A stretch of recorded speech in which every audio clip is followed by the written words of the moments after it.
All right, let's take our Bibles and let's turn to Luke chapter 1. And you can get your handout as well. I'll refer to it a little bit, not too much, but I'll just kind of reference a little bit in a few moments. But we'll be looking at, if you're taking notes, the second study of the life of John the Baptist, and the actual text, the biblical text, in other words, that we'll be looking at is Luke 1. And we'll look at verses 5 through 17. So that's Luke 1, 5 through 17. And if you did want to read ahead for next week, it'll also be Luke 1, but we'll be looking at verses 18 through 25, as well as 57 through 66. So next week, Luke 1, 18 through 25, and then 57 through 66. That's for next week. And we'll cover next week when we get there, Lord willing. And if the rapture happens before then, you can study it without me. Just kidding. All right. But let me give you the outline for the passage tonight. And then I'll touch on the handout briefly, have our Bible study, and then I have some time at the end. I tried to allot some time for Q&As, questions, or whatever you want to call it.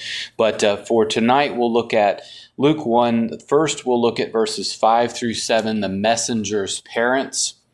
So again, the focus here on all the study is John the Baptist, albeit, obviously, there'll be some other things we bring into it. But Luke 1, 5 through 7, we'll see the messenger's parents, or John the Baptist's parents, are introduced. Then we'll look at John's father, Zacharias, or Zachariah, depending on your translation. And that'll be verses 8 through 12. Zacharias is the way I'll refer to it, is serving in the temple. And that's verses 8 through 12. And then we'll finish with what I call the announcement of the messenger's birth. And that's in verses 13 through 17. So let me read it one more time. Luke 1, 5 through 7, the messenger's parents. So that'll be just a brief introduction to who they are, just by name. And then we'll see John the Baptist's father, Zacharias, serving in the temple, verses 8 through 12. And then there in the temple, one of the angels of the Lord will give the announcement of the messenger's birth, and that's verses 13 through 17. Now, if you have the handout, like I said, I'm not going to really reference it too much tonight, but if you look at the handout, this is just a sort of an overview of the life of John the Baptist, and just sort of you can have an idea of where I'm going. And there's some quotes on there just to kind of, no particular reason, jog your head a little bit there. And then some of the themes or lessons from his life that we'll pick up. But before we look at verses 5 through 7, if you look on the handout, we've covered Roman numeral 1. Roman numeral 1 basically is the history or the background. It gives the setting. And so I'm not going to go over this each time, but one more time just briefly. So in Roman numeral 1, letter A, you have the time in Israel's history. So a simple way to think of it is this is post-exile. The Israelites go into exile for 70 years. They come back. You have the temple. You have the walls built. And everything is sort of in place. They're anticipating the Messiah, which, of course, would be presupposed by the messenger. So this is the second temple period, if you ever heard of it called that way. That's sort of historically what it's called. Then we looked at the Old Testament prophecies about the forerunner, the messenger, the man with multiple names, as you know. And we saw in 2 books of the Bible in the Old Testament. Anybody remember just the books themselves? The first one we looked at. Yep, Isaiah, that's right, chapter 40. And then we looked at 2, Malachi, yep, Malachi. And those 2 are helpful because both of them naturally, and I would be the first to tell you, I would naturally look at them and think those are messianic. And they are, meaning those topics and those messianic promises.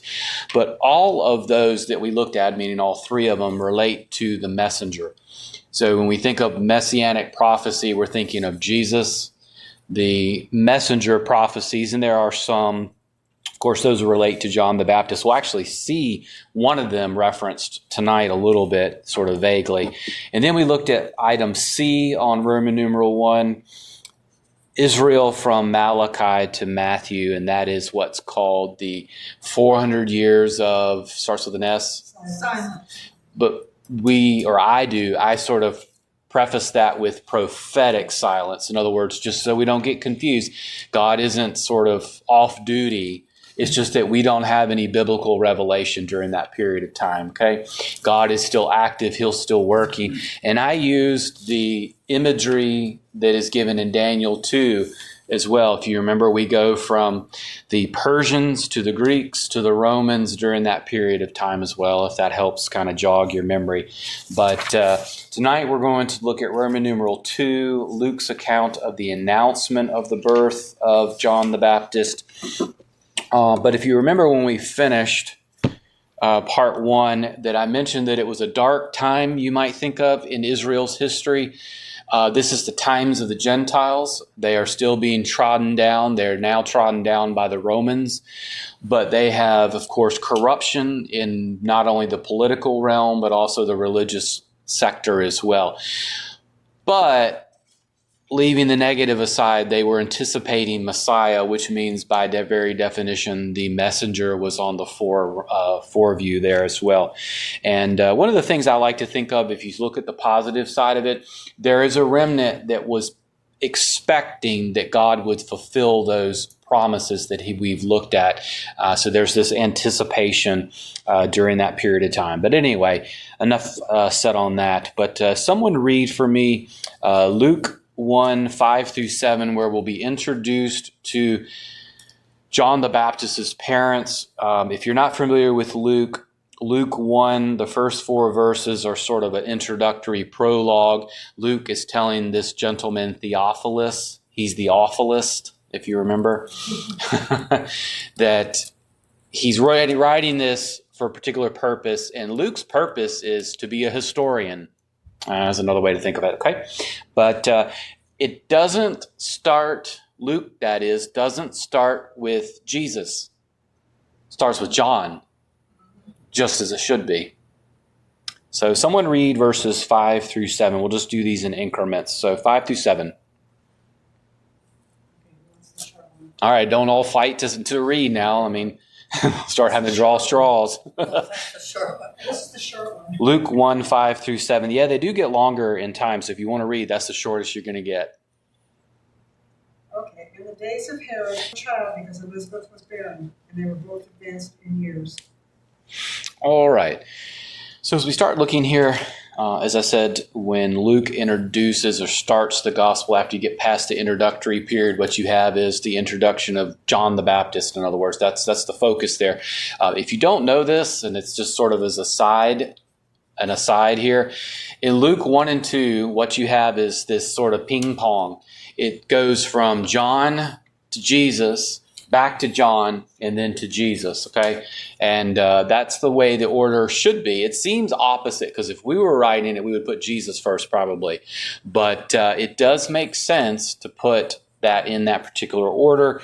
But that's the way Luke writes it. He goes John, then Jesus, turns to John, and then Jesus. So it sort of flows that way, just sort of as an aside. But in any event, so when Gene was reading, picking up in verses 5 through 7, we see the time period there, the days of Herod. There are many Herods. This particular Herod was Herod of Judea, which would be Herod the Great. This again is in a way of putting a timestamp on it. We can kind of get an idea of when the time period is. But you remember, again, this is the times of the Gentiles. Even today, we are in the times of the Gentiles in terms of the nation of Israel. There's no king on the throne yet. Yet being the key word, okay? But I'll tell you, I think this is kind of interesting. I just make this note as an aside. He's called Herod the Great, but do you notice how quickly he just gets brushed over? Luke doesn't really say anything other than this is the timestamp. He just sort of passes by Herod, and he focuses on John and those things with Jesus. And Herod wasn't so great after all, was he? couldn't have been too great in Luke's eyes because he just brushes on past him. I think of Herod as just another grain of sand in history. These leaders that sort of come and go throughout the Bible, but the focus is not on Herod. It's actually, in fact, on John the Baptist and Jesus and such. Just make that note. He brushes past him like he's just nothing. But in any case, so we have the parents of John the Baptist, which is our focus of the study. And the two names are Zacharias or Zachariah, depending on the Bible translation you have. I'm using the NASB 95, so I'll refer to it as Zacharias, but neither here nor there. John's mother's name is Elizabeth, but notice in particular with Elizabeth, meaning his mother, what is it that Luke draws out about John the Baptist's mother? Do you notice? Well, true, but if... She's the daughter. Yeah, so he's of the priestly line. So you do have that. So he is of the Aaronic priesthood. So John the Baptist is who our focus is on. His parents' name are Zacharias and Elizabeth. But Elizabeth, of course, comes through the Aaronic priestly line. So you'll see that there as well. And then we look at the spiritual condition of John's parents. And I do this for two reasons, just sort of so you can have an idea of them. But later on, what you'll find is one of the same descriptors of his parents is the same of John. In other words, John's going to follow in his parents' way here in just a minute. Well, eventually, in due time, we'll get there. But their spiritual condition, what does it say about their spiritual condition? Two things. One, they're righteous in God's eyes versus man's eyes. That doesn't mean that they weren't in man's eyes. But Luke focuses on that they were righteous in the sight of God. And then two, they walked in the law of God. And the idea, if you know of walking, is the idea of something that's daily. It's sort of discipleship language. That's my way of thinking of it. And so you see their spiritual condition was pretty good, wasn't it? That's not perfect. It's not describing perfection, but it's describing their spiritual condition. And I'll tell you the thing to make note of. What is most important is our condition before the Lord's eyes, how God views us. Do you notice? Luke isn't saying, well, they're great before everybody, and, Zacharias was this. I mean, that may have been the case. They may have been favorably viewed. But Luke is focusing on that they were righteous before God and they were walking daily, trying to fulfill the Word of God and the requirements. And so we want to be viewed by God in a favorable way. And one of the best ways to do that is to walk in the ways of the Word of God, isn't it? And it's pretty simple. I mean, it's not perfection, but it's this desire of that. But they have or she does, but neither here nor there. If you notice in verse 7, there's really two problems. One is the probably more obvious, but there's two particular problems. Anyone want to mention what those are? So she's barren and we'll just say it, old. She's old. I'm sorry. That's what the text says, okay? But you'll notice there that she was advanced in age. It doesn't say she was old. Who said old? It wasn't Pastor Faith. Yeah, it started. So she's barren, but she's advanced in age. And so there's this problem from a human standpoint, right? I mean, and this is something that has popped up along the way. The barrenness is the main problem, that she hasn't been able to have children. I'll return to this later, but the patriarchs' wives, Sarah, Rebecca, and Rachel all had the same problem. Now, is God inhibited by these human shortcomings? Actually, I think that's one of the great things that happens in a weird way, is that God works through this sort of seemingly impossible problem. So what you'll find is the things that we see as obstacles, they're no problem for God as long as we believe. And I think that is a criteria we should throw in there. Nothing is impossible for God, we'll see later. So we see the parents are just sort of briefly introduced. You've got two godly people who want to walk in the ways of the Lord. I will say, sort of as an aside, it has always fascinated me that Jesus doesn't come through this lineage, but the messenger does. And what I mean by that is we would tend to think that maybe that's the way the Messiah would come, through that line. Of course, it doesn't work that way, does it? It's just something to think about there. But anyway, that's more related to the birth of Jesus. But so next we're going to look at 8 through 12. So I need somebody who's an adventurous reader to read this for me in just a minute. But this is what I called Zacharias serving in the temple, because what we're moving from is just sort of here's his two parents, here's their spiritual condition before God. But as he goes through, we're going to get a picture of this priest who's just faithfully doing his job. Somebody want to read 8 through 12? Go ahead.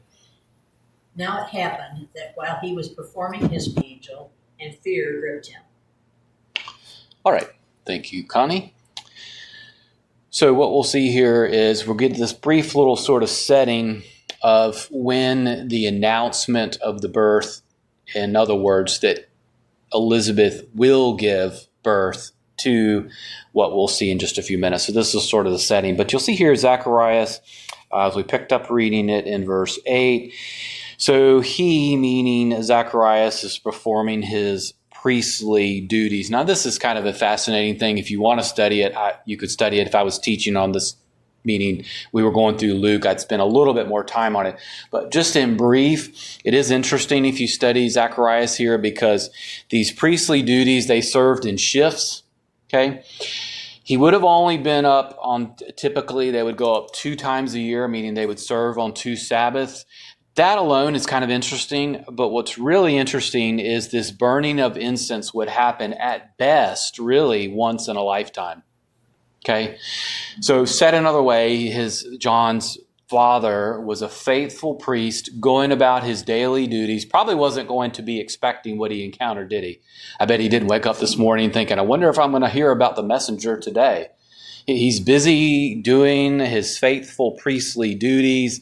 They served in these shifts. This has to go back to 1 Chronicles, honestly, with King David's time period. But they would have gone and served twice during the year, meaning they would have served 2 Sabbaths typically, but only once in a lifetime. And I've read some say that there were so many priests that there was even the possibility you wouldn't even ever get to do this at all. So it is very monumental, very important period of time to burn the incense. What was going on at that time outside the temple? Verse 10, people were praying. Okay, a couple of things of that's kind of interesting is I think Luke is trying to overemphasize a couple of things. Luke focuses a lot on prayer, if you read through the Gospel of Luke, but I think it's also overemphasizing the fact that Zacharias is alone. Okay, Zacharias is alone when this comes, and we'll see a little bit of this. I think it's a little, I don't know if I want to say humorous next week, but we'll see a little bit that later. But for our purposes tonight in verse 11, when Connie was reading it, notice it says, and an angel of the Lord. I mention this for 2 reasons. In the Old Testament, something stops once we get to the New Testament era. There was in the Old Testament appearances of the angel of the Lord. And I have made a case many times that that's a pre-incarnate Jesus, okay? So when you look here, in an easy way to differentiate this is what will precede is an angel. God has a lot of angels. He's got multitudes of angels, okay? So this is not the angel of the Lord, but an angel of the Lord. And next week we'll even know for sure because it's Gabriel. We'll find out pretty sure that it isn't anything other than that. But I think it's interesting that Zacharias was busy. He was serving the Lord, doing his routine, if you will, albeit it's a special period of time. And God is finally now going to intervene into human history to, in a sense, get things moving to the birth of Jesus. Anyone know what Galatians 4:4 says, just roughly? In the fullness of time, God brought forth his son. The focus in Galatians 4:4 is on the birth of Jesus, okay? God brought forth the birth of Jesus at his perfect time, right? And what precedes it? Well, of course, all those pieces that precede it were, in this case, the messenger. God had a specific period of time when he was going to bring about the birth of the Messiah, which also means that it was a specific period of time when the messenger would come too, right? Because they both dovetail into one another. Now, I'll need a really adventurous reader for 13 through 17, because here we'll see the announcement of the birth of John the Baptist in verses 13 through 17. And pay particular attention to two things. The angel is going to do something that most angels do, which is tell the people to quit worrying. And then he's going to give these descriptors of John the Baptist, and we'll see where one of these Old Testament prophecies already is brought forth. But someone be adventurous and read 13 through 17 for me. Okay, Sue, go ahead. But the angel said unto him, Fear not, Zacharias, for thy prayer is heard, and thy wife Elizabeth shall bear thee a son, a people prepared for the Lord. All right, thank you. Just sort of as an aside, if you notice, actually it's helpful, Sue you have the King James, is that what you're reading from? Okay. If you notice when she read verse 17, has an S on it, has the S there. Some translations use Elijah. So that's the same thing with Zacharias or with the H. You can translate it with the S or an H, just FYI. But more importantly, let's look at verses 13 through 17. So the angel appears. We'll find out, of course, next week that it's Gabriel, which we'll talk more about that next week. But what you're going to see here is that he is going to quickly do the first thing, which is keep you from being afraid. Okay. Now, I don't know if you would be afraid. Maybe you wouldn't. I would. If I all of a sudden had an angel appear before me that wasn't Merritt, and it was a real angel. Actually, I got myself in trouble. I should have shut up at the first. I am done for. She is a real angel. Yes, she is. Thank you for saving me there. But in terms of a spirit being angel, if I had one that appeared before me, man, I'd be afraid. Probably. I would think so. But so often what the angels do is, and it's somewhat of a pattern, it's not always this way, is they want you to stop being afraid, but they also quickly turn the attention away from themselves, don't they? They don't want you to worship them. John does this later on in Revelation. But anyway, so the angel comes and he says, don't be afraid. And one particular reason is that the petition or prayer from the parents has been heard. Have you ever prayed and thought, God doesn't, not only does he not hear, he's not going to answer? I've always found this fascinating. I don't know the answer to this question, but what we do know is that at some period or interval of time, John's parents, meaning Zacharias and Elizabeth, would have prayed, wouldn't they? For a child. I mean, it's pretty obvious. It's pretty clear. But what I was saying with that is they're old. They're advanced in age. You wonder with this, in all seriousness, how long had they kept praying for it? Did they just keep praying, thinking God one day would do it? Or had they prayed for a period of time and thought, I'll leave it with God. Maybe I don't know. Did you have something you want to add? It's just interesting to think about. Either way, it's interesting. Go ahead. How closely did she know Sarah? Abraham's wife. Oh, that would have, you mean in terms of history? Yeah. Can you say that again? Oh, well, that. Because, that would have given her. Oh, I'm following you. I'm sorry. Yeah. Yeah, I don't know. That's what I was saying. I don't know. That's a good question. You would think, I mentioned before, I'm sorry, I misunderstood it first. So Sarah, Rebecca, and Rachel, of course, they were. But that's kind of how I was thinking. Just think about it. Imagine if they had just been praying and she's advanced in age. God does answer the petitions and prayers. Go ahead, Sue. Well, they have walked righteously before the Lord, and Yeah. Lord, why haven't you answered? Because for a Jewish person to have a son and children is very important. Yeah, we'll see that next week, because when the birth actually comes, she speaks about this reproach removed from her. So, but anyway, just something to think about though, because it's interesting. I will give you this as a cross-reference. We won't read it, but Samson's mom had a similar encounter actually. Just as another one, it's Judges 13. It starts in verse 1. So just as an idea, if as I agree, they're thinking in the past, God eventually, maybe he would answer that prayer. Who knows? But the point is here, God not only heard, but he answers. And so the question is barrenness or these human obstacles? Those things we sometimes tend to think, it's just impossible. You ever thought that before? God is just impossible, right?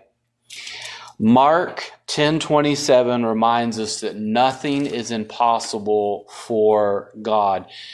Unfortunately, I think sometimes what happens with a verse like this is somebody will say, see, God's going to do that. That's not what the verse says. It says nothing is impossible for God. So in other words, God has the ability to do anything that he wants. Now, sometimes it may not be his will, so you don't want to overpress that because then you might end up giving somebody some false hope or whatever. But the point is, God has the ability to do anything. You understand? He can do anything. He can take somebody like me who didn't like public speaking and put me out 3 times a week.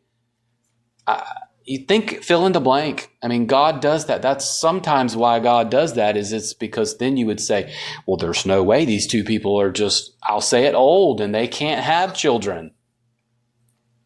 But not when God's the one who's doing the business, if you will. Let's move on here.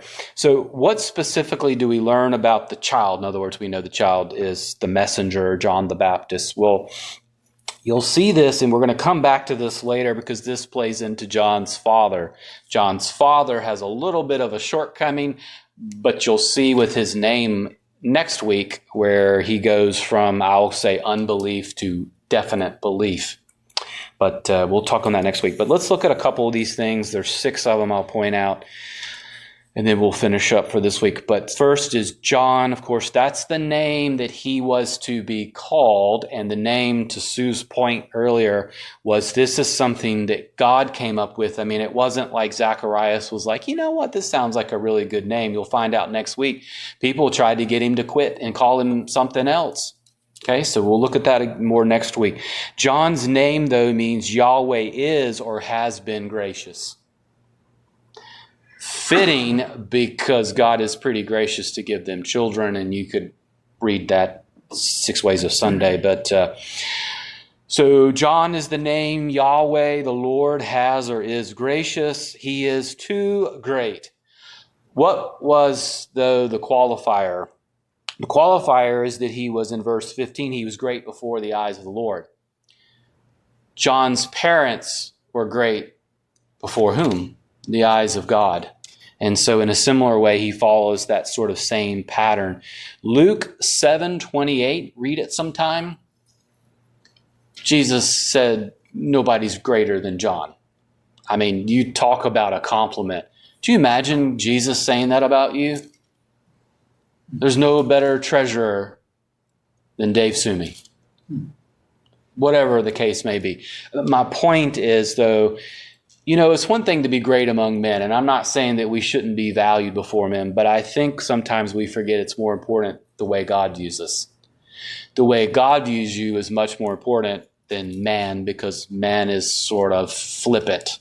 You know, he can love you one day, and by the end of the day, you're the 4th person of the Antichrist Trinity. You know, I mean, you just never know how people will be. But it's more important to be viewed great in the eyes of the Lord. So John's the name. He will be great. Jesus actually clarifies and states that. 3, he has a lifestyle of righteousness. Some suggest he took the Nazirite vow. If you ever heard that before, I'll mention it later on. That's the idea of being set apart for God's purposes, which he obviously was. 2 references of this. Samson, again, Judges 13, verse 5. Samuel, meaning the individual, 1 Samuel chapter 1 and verse 11. So you could look at that if you want to. So John's his name. He will be great, but he'll be great in the eyes of the Lord, which we know that came to pass. He had a lifestyle of righteousness. He was filled with the Holy Spirit from the womb. And we know that was true because of Luke 1:41. I would also tell you that means there's life in the womb. Once again, it's pretty easy to see that life begins at conception, doesn't it? So that's 4. The other one here is that he will turn many, not all, but many. If you notice the reference, it was verse 17 when Sue was reading it. It says that he would come in the power and spirit of Elijah or Elisha, depending on Elijah, to turn the hearts of the fathers back to the children. That is a quote from last week from Malachi 4:6. That's sort of an abridged version of it. So John specifically, of course, that's his name. He'll be great. A lifestyle of righteousness. He'll be filled with the Holy Spirit from his womb, and he doesn't stop kicking, I don't think, till the end, the way it's described of his life. He turns many, and he essentially is being described as fulfilling the role of the forerunner. Some translations, the New King James and the King James don't do this, but some translations, mine does, supplies on verse 17 that he's the forerunner, just to sort of make sure you understand. John is the one who goes before Jesus. Now you say, what difference does that make? Well, it fulfills prophecy. But one of the things I'll tell you too is John's ministry was unique among not only the prophets, but he differentiates himself from Jesus. And I think that's interesting because one of the things you'll find with John is John was content with the ministry that God gave him. In other words, he didn't try to fulfill what someone else had for him to do. People will start coming to him, we'll see, and they say, hey, are you the Messiah? And he was very content with what God gave him to do. I ask you to think about this. Are you content with what God's given you to do? Because each one of you has this particular gift that is different. I know as a pastor, a lot of times what happens is people say, well, why aren't all pastors the same? They're not all going to be the same. Now, sometimes that's an amen, but sometimes that's an amen. Unfortunately, that's not the case. But what I want you to see is that you and I will find joy if we do what God has given us to do. Just be content with what God's given you to do. Don't try to fulfill someone else's ministry. It won't work too well. I'm going to read you this, and then I'm going to leave some time for questions, and then we'll pick up next week. But this is, I think it's helpful here because I do think sometimes we have this idea that everybody's the same. We forget all people have different gifts. Just focus on the gift God has for you. Don't try to fulfill someone else's ministry. But Darrell Bach has a commentary on Luke's, very good, one of the best ones I know of. But he says, John's greatness is not found in his choice of lifestyle, but in the fact that in understanding his calling, he pursues it fully and carries out God's will faithfully. And I think he's right. He says, John's style will be different from that of Jesus. God does not make all the people to minister in the same way, and that diversity allows for different types of ministry to impact different kinds of people. And that's the main thing I want you to take away today. God's given each one of us a specific gift. Just do it. Don't be preoccupied with what someone else is. And all people, if they would just do what God has given them to do, be content like John the Baptist, you'd probably be a lot more happy in what you were doing for the Lord. Next week, we'll see whether or not John's father believes and what happens when you don't believe and all of that kind of stuff. But comments, questions?